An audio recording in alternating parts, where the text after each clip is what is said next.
नमस्कार दोस्तों, आप सभी का स्वागत है हमारे YouTube चैनल संस्कृताम्बुजम पे। मैं अंबुज सिंह। आज कारक प्रकरण की अगली श्रृंखला चल रही है। कारक प्रकरण में हम लोगों ने प्रथमा विभक्ति खत्म कर लिया, द्वितीया विभक्ति में लगभग समाप्ति की ओर है। द्वितीया विभक्ति में कर्तुरीप्सिततमं कर्म, कर्मणि द्वितीया, तथायुक्तम च निप्सितम, अकथितम च। इन सूत्रों को पढ़ने के बाद अकर्मक धातु भिर्योगे देश काल भाव गंतव्योध्वा च कर्म संज्ञकम इति वाच्यम। इसके बाद फिर अडिजंत और अडिजंत अवस्था का प्रकरण चला, जिसमें गति बुद्धि प्रत्यवसानार्थ शब्द कर्मा कर्मकारा मणिकर्ता सड़व निवह योर्ण आदि खाद्योर्ण भच्छेर हिंसार्थस्य न शब्दायतेन जलपद प्रवृत्ति नाम अभिवादि दिशोरात्मने पदे वाच्यम इत्यादि ह्रीक्रो रणत्रस्यम इत्यादि सूत्रों को हमने देखा। इस प्रकरण के बाद फिर आया क्रिया के आधार की।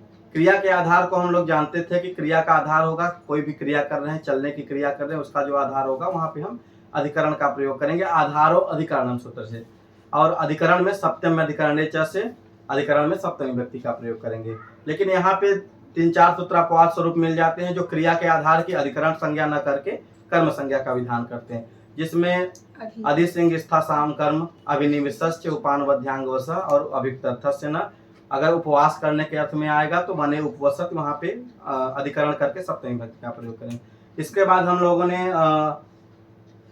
उपपद विभक्ति वाले सूत्र देखे। उपपद और कारक विभक्ति का अंतर हमने देखा था कि कारक विभक्ति होती जो क्रिया से संबद्ध होती है और उपपद विभक्ति क्रिया से संबद्ध नहीं होती। उपपद विभक्ति मतलब किसी पद के समीप होने से जो विभक्ति का कार्य होता है उसको हम उपपद विभक्ति कहते हैं, और कारक विभक्ति क्रिया से जुड़ी हुई होती है। और उपपद विभक्ति कारक विभक्ति में हमने ये भी देखा था कि दोनों में विरोध हो जाए तो कारक विभक्ति बलवान होती है, उसके अनुसार काम करेंगे। इसमें हमने 14 अव्यय पदों को देखा था। उभयतः, सर्वतः, कार्य, धिक, ऊपर ऊपर, अध्यय, अधोअध और अभितः, परितः, समया, निक्सा, हा, प्रति और अंतरा और अंतरे। इन अव्यय पदों के साथ का योग होने पर हमें द्वितीय विभक्ति का विधान करना। इसके बाद फिर आता है कर्म प्रवचनीय संज्ञा का। कर्म प्रवचनीय एक सूत्र है जो करता है कर्म प्रवचनीय संज्ञा का विधान करता है, और यहाँ से कर्म प्रवचनीय का अधिकार चलेगा।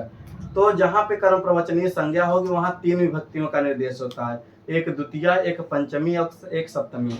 ये थोड़ा सा क्रिटिकल टॉपिक है क्योंकि ये कर्म प्रवचनीय जो संज्ञाएं होती हैं वो उपसर्ग संज्ञा की अपवाद स्वरूप होती हैं। तो इस प्रकरण को हम लोग तुलनात्मक ढंग से पढ़ेंगे। द्वितीया विभक्ति, पंचमी, सप्तमी, 2-3 सूत्र सप्तमी में है, पंचमी में ऐसे 4-5 सूत्र हैं, द्वितीया में ज्यादा सूत्र हैं। इन तीनों को हम एक चार्ट के माध्यम से कर्म प्रवचनीय वाले पूरे प्रकरण को एक वीडियो में तुलनात्मक ढंग से पढ़ेंगे। तो अभी तुरंत के लिए या अगले वीडियो में हो सकता है ये बात हम लोग ये प्रकरण पढ़ लेंगे। तो अभी तुरंत के लिए ये प्रकरण अभी छोड़ रहे हैं, इसके आगे का जो सूत्र है उसको हम लोग देखते हैं। तो इस कर्म प्रवचनीय वाला प्रकरण जो है, कर्म प्रवचनीय से अपि पदार्थ संभावना अनुसर्ग गर्हा समुच्चयेषु, इस सूत्र तक इसका प्रकरण चलता है कर्म प्रवचनीय का। तो यहाँ से यहाँ तक की जो सूत्र है उनको आप छोड़ दीजिएगा अभी तुरंत के लिए। 1-2 वीडियो बाद या उसमें 1 घंटे की क्लास होगी तो जैसे व्यवस्था बन पाएगी हम उसको रिकॉर्ड कर देंगे। तीनों का तुलनात्मक ढंग से हम लोग पढ़ेंगे तो ज़्यादा अच्छे तरीके से स्पष्ट होगा। तो आइए अब अगला सूत्र है इस अपि पदार्थ संभावना अनुसर्ग गर्हा समुच्चयेषु के आगे है जो, उसको हम लोग देखते हैं। तो इसके बाद अगला सूत्र है काला ध्वनोर अत्यंत संयोगे। अब ये क्या कहता है? काल और अध्वन, काल और अध्वनोह, काला ध्वनोह, यहाँ पे दीर्घ संधि हुई है आकाशवाणी दीर्घ से। तो काल और अध्वन मतलब होता है मार्ग, काल मतलब होता है समय और अध्वन माने होता है मार्ग। ठीक है, तो कालवाची मतलब समयवाची और मार्गवाची शब्दों का प्रयोग होने पे, अत्यंत संयोग गम्यमान होने पे, ठीक है, क्या होगा? कालवाची और मार्गवाची शब्दों का प्रयोग होने पे और अत्यंत संयोग गम्यमान होने पे क्या करेंगे? काला ध्वनोर अत्यंत संयोगे से कर्म द्वितीय विभक्ति करेंगे। काला ध्वनोर अत्यंत संयोगे से द्वितीय विभक्ति करेंगे। कालवाची और मार्गवाची शब्दों में क्या करेंगे? हम द्वितीय विभक्ति का विधान करेंगे। तो ये सूत्र क्या कह रहा है? कालवाची और मार्गवाची शब्दों का प्रयोग होने पर, अत्यंत संयोग गम्यमान होने पर द्वितीय विभक्ति का विधान करेंगे कालवाची और मार्गवाची शब्दों में। उन शब्दों में प्रॉपर उन शब्दों में क्या करना है? हमें द्वितीय विभक्ति का विधान करना। अब एक शब्द आ रहा है अत्यंत संयोग। देखिए जब हम सूत्र पढ़ते हैं तो सूत्र पढ़ते समय कुछ टेक्निकल तकनीकी शब्द आ जाते हैं, उन शब्दों को हमें जानना बहुत आवश्यक होता है अगर उस सूत्र को स्पष्ट रूप से समझना है। जैसे यहाँ पे अत्यंत संयोग शब्द हमें जानना बहुत आवश्यक है। जैसे काल और मार्ग तो जान गए, लेकिन अत्यंत संयोग जब तक नहीं समझेंगे तब तक हम इस सूत्र को स्पष्ट रूप से नहीं समझ पाएंगे। तो अत्यंत संयोग क्या होता है?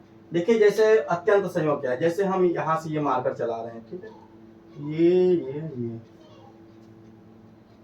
तो हमारी मार्कर जहां से हमने शुरू किया था और जहां समाप्त किया, इसमें कहीं पे बीच में विच्छेद नहीं हुआ। हमने क्या किया, लगातार ये काम किया। मान लो यहाँ ए, मान लो यहाँ पे क्या मान लो बी, ठीक है, मैथ नहीं है, ये संस्कृत है, लेकिन आपको समझने के लिए। तो जहां से हमने यात्रा शुरू की, जहां समाप्त की, इसमें कोई व्यवधान नहीं होगा। तो इसी को क्या कहते हैं हम, अत्यंत संयोग। मतलब कोई कार्य अगर हम शुरू करते हैं उसमें किसी बीच में किसी प्रकार का व्यवधान नहीं होता है, लगातार अगर जारी रहता है। मान लो हमने कारक प्रकरण में द्वितीय विभक्ति पढ़ना शुरू किया, तो द्वितीय विभक्ति के पहले सूत्र से अंतिम सूत्र तक लगातार पढ़ा, बीच में कोई व्यवधान नहीं आया, तो वो क्या हो गया, अत्यंत संयोग हो गया। तो इसी प्रकार इस रेखा में हमने ए से शुरू किया और बीच में बिना किसी व्यवधान के बी तक की यात्रा की, तो ये क्या हो गया, अत्यंत संयोग। अगर यहीं पे हम ऐसा करते हैं कि यहाँ शुरू किया, फिर यहाँ से थोड़ा सा रेस्ट ले लिया, फिर यहाँ से शुरू किया, फिर यहाँ पे रेस्ट ले लिया, फिर यहाँ पे शुरू किया, फिर यहाँ पे रेस्ट ले लिया, तो इसको हम अत्यंत संयोग नहीं कहेंगे, क्योंकि बीच बीच में व्यवधान आ रहा है ना।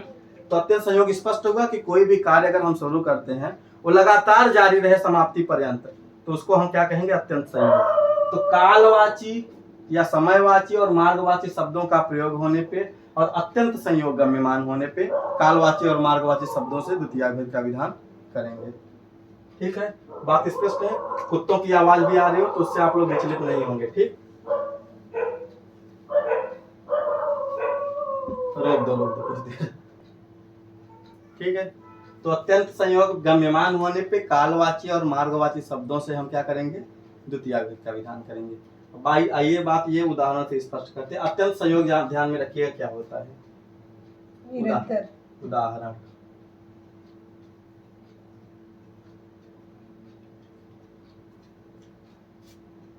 मासम कल्याणी,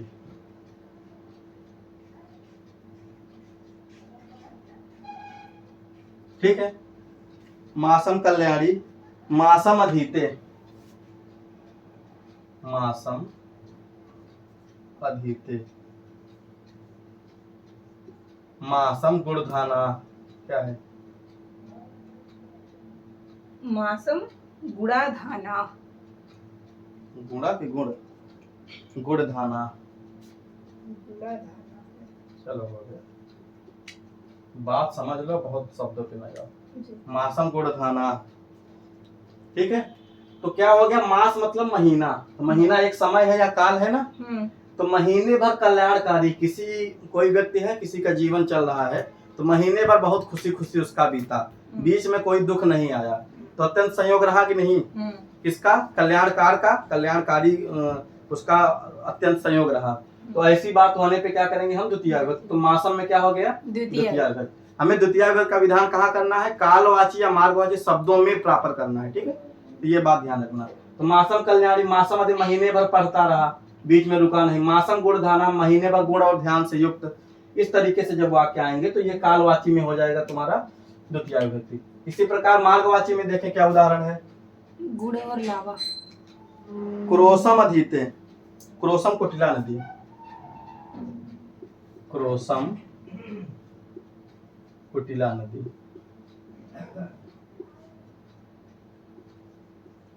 नदी जो क्या है, कोस भर टेढ़ी है। ठीक है, तो क्रोशम कुटिला नदी, तो कोस मतलब क्या होता है, एक दूरीवाचक शब्द है ना, कोस।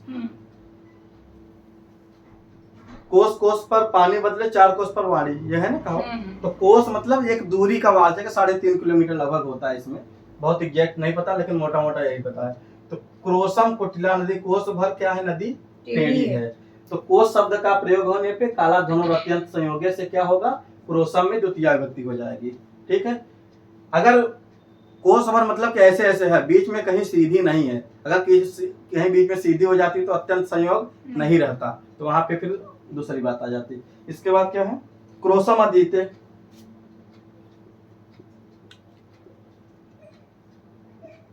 अधीते और क्रोशम गिरी, क्रोसम गिरी। कोस भर क्या है? पर्वत। कोस भर पढ़ता रहा, कोस भर ऐसी किताब लेके चलता जा रहा है, पढ़ता जा रहा है एक कोस तक, तो क्रोसम अधीते, कोस भर पढ़ता जा रहा है। कोस भर पर्वत है, कहीं कि यहाँ से शुरू हो के एक कोस तक पर्वत ही पर्वत है। तो इस तरीके से अत्यंत संयोग यहाँ पे भी गम्यमान होगा। वहां पे हम क्या करेंगे? काला ध्वनुर अत्यंत संयोगे से द्वितीय विभक्ति। ये समय, ये कालवाची 3 उदाहरण है, ये मार्गवाची। ठीक है। अब एक बात हमारे सामने ये आती है, कभी कभी ऐसी भी स्थिति आ जाएगी कि अत्यंत संयोग नहीं रहेगा। जरूरी तो है नहीं कि हमेशा जब भी वाक्य हम प्रयोग करेंगे तो अत्यंत संयोग होगा ही। कभी ऐसा हो जाए कि अत्यंत संयोग ना हो, तब क्या करेंगे? तो अत्यंत संयोग ना होने पर षष्ठी विभक्ति का प्रयोग करना है। जैसे क्रोसम गिरी, कोस भर क्या है? पर्वत। तो अगर करेंगे कि कोस के एक भाग में पर्वत है, कोस के क्या है? एक भाग, तो क्या करेंगे हम? क्रोसस्य एक देशे पर्वत, गिरी कर लो। ठीक है। तो यहाँ पे क्रोस जो था एक देश में, पूरे कोस भर में यहाँ पे पर्वत नहीं था, सिर्फ एक देश में था, उसके एक भाग में था। तो अत्यंत संयोग नहीं है यहाँ पे। तो अत्यंत संयोग नहीं होने के कारण यहाँ पे क्या करेंगे? षष्ठी विभक्ति का प्रयोग करेंगे। और एक क्या है? मासस्य द्विअधीते, मासस्य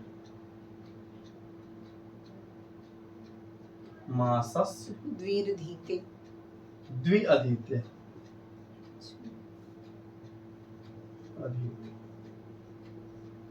ठीक है।